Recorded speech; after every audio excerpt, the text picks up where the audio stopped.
Well, hello again everyone. I'm not dead, would you look at that? And we're back to finish off the Royal Project run we started a bit ago. So without taking too much time, let's get back into it, shall we? First things first, we go to Mementos to complete a couple requests. Namely, Who's Musling and Young and Jaya, and starting out the Winners Don't Use Cheats questline to start up the Tower Confident. Not too long after doing those, we're forced into a Y which takes way too goddamn long, and when we come back my stalker is mysteriously gone for some reason. I really thought this day would never god damn it. It took him about 3 days to come back with some kind of musketeer girl. Is he really that desperate? Anyways, with this incident starts Okumura's palace, with Arusa opening fight. Aru's fiancé being weak to, well, Noir. It's not that hard to knock everyone out, bad and fast, then all out.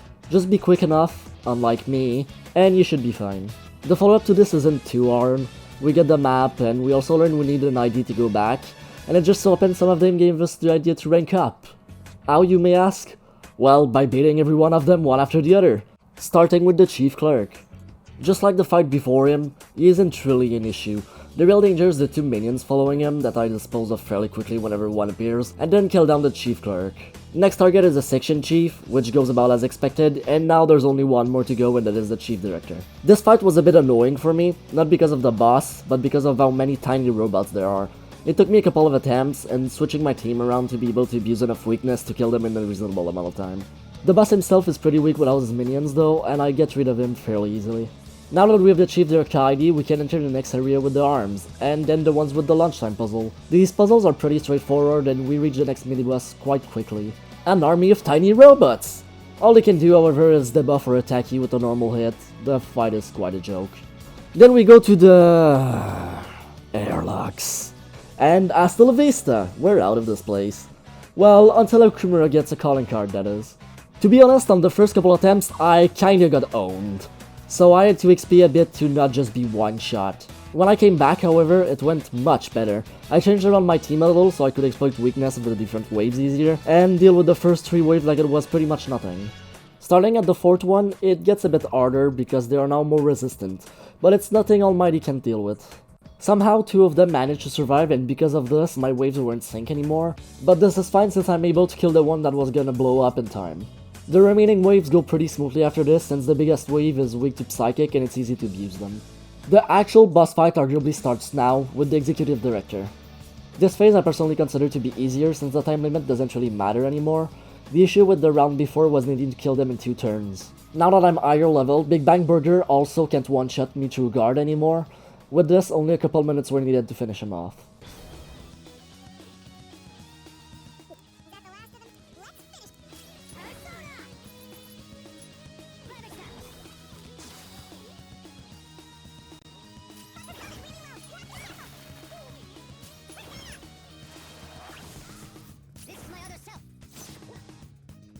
At some point during the time between Okumura's confession and the next palace, we get thrown in a weird random white palace in which we find a girl who called the cops on me, crying for help.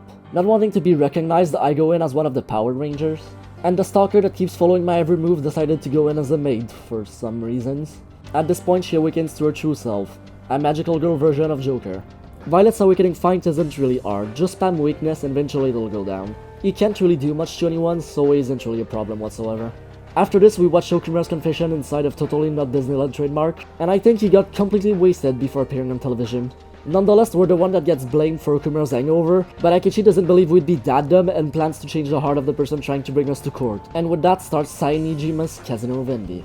As we get in, Sai clearly says to us to get a key to get up to the higher floor, while giving us a gift that Crow doesn't seem to like very much.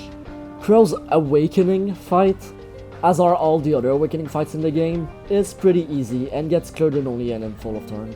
Following this, we enter the back room of the casino to try and steal one. Our first target is a shadow guarding a door that starts a fight with 2 Midnight Queens. The fight isn't really hard and we get through it fairly easily. The second target is a Ganesha monitoring the casino that we start by shooting our entire magazines in his face, and with a couple more shots he's down without much issues. With this, we can get up to the higher floor in which we can play either dice or slots. We start with a dice game and decide to rig the game in our favor, which involves a fight with a wandering reviver. We then go to the slots, and since we didn't get caught last time, we just do it all over again. Just like that, we can now pay our way to the highest floor. Before doing anything, however, we must deal with a guy that doesn't like the fact that we just bought our way up. This fight isn't too complex if you somewhat know what you're doing. It does a decent bit of damage if it hits, but its defense is very low, and with Rakuda on top, I just blow him up. Following that incident, we now go further into the palace. We then learn we have to completely buy our way to the top with the next set of games, which now includes a maze in the dark and a fighting arena. We assume both of them to be rigged against us considering what we've done. We also have our own tricks, however. The word Stalker, who will not leave me alone under any circumstance whatsoever, happens to be a cat. And cats can see in the dark. That's the maze problem solved. As for the arena, well, I'll just let the fight speak for themselves.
With this done, we can now buy our way to Sei's treasure.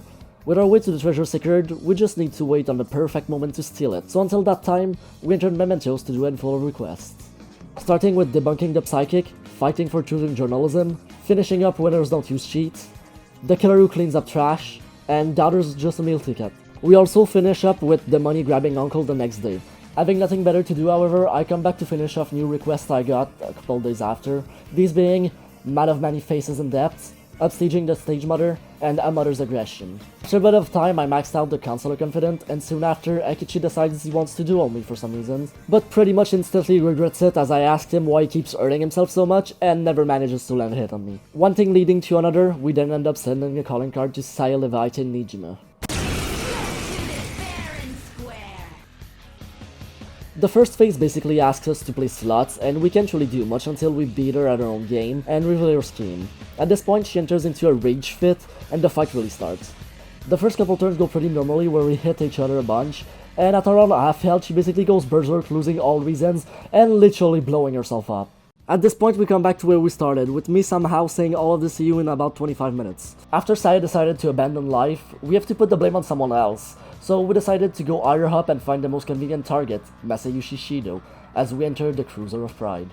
We're greeted by his guard dog that gets beaten fairly quickly, and as it turns out we need to earn recommendation letters from people to access the treasure. But screw that, we're just gonna beat them to death and steal them by force. But before going back in, the girl who's the cause of all my problems asked me to join the group, which I obviously accepted. Nothing could ever go wrong after all. With her new member in line, we're shooting down our first target, a politician. As long as you keep debuffing him and buffing yourself, this fight goes by decently well. If you don't, you can easily one-shot a person in your party. After bringing him down, we lose no time fighting our second target, a not so noble man. He's a bit annoying trying to brainwash your team, but he doesn't hurt all that much outside of technicals. My game actually crashed during the first time fighting him, but I make short work of him on the second go-through, and immediately head for the third target, a TV station president. They can almost only hit you with physical damage, and even lowers their own defense for you. After this incident, I take a small break to max out the Strength Confident in the Velvet Room now that I know I'm able to do it, and then head for the fourth target, an IT company president. This one is fairly hard, I'll admit. The Titanians hurt for a decent chunk even with Matarinda, and the boss, despite not being the biggest threat by himself, spawns new one when they die. It takes me quite a bit to beat all of them, but after a bit of time and patience, they do eventually fall down, and this leads us to the final target, the Cleaner. I thought this would be a hard fight, and I wasn't wrong, blowing up through a bit of revives because of his insta-kill skills. With all the letters of introduction in our hands, we now head for the big boss himself. Well, until we get stopped by Akechi, who seems to have a mental breakdown and decides to one-up Sai by not only killing himself in both fights,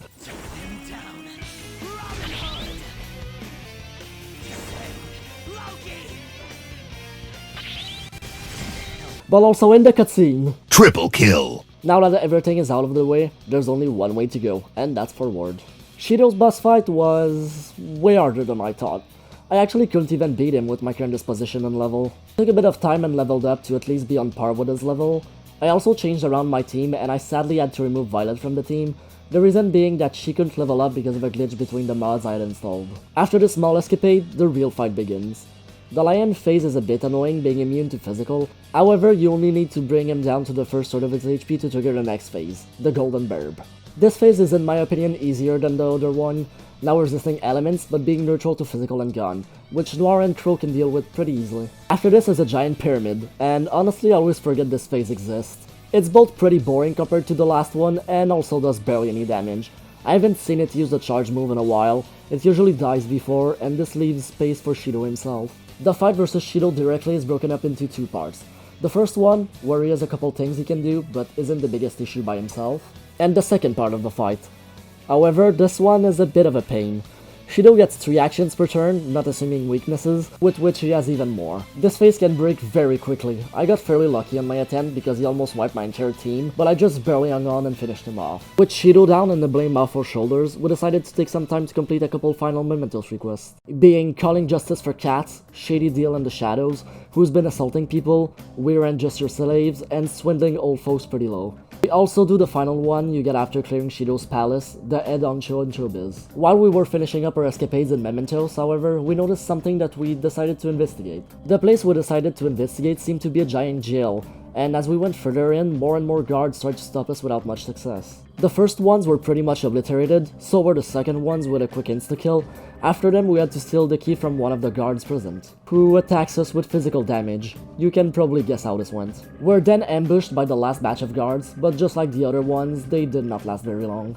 At the bottom of the palace, we found a giant cup. The more we would beat on it and the shinier it would get, and I couldn't understand why.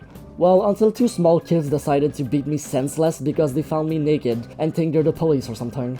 After losing a fight against 2 kids, I had to explain myself to my teammates one by one, and once we found our way back outside, there was a giant mech controlled by the kids in question that wanted to finish me off. The mech has multiple weapons, including a gun, a bell, a book, and a sword.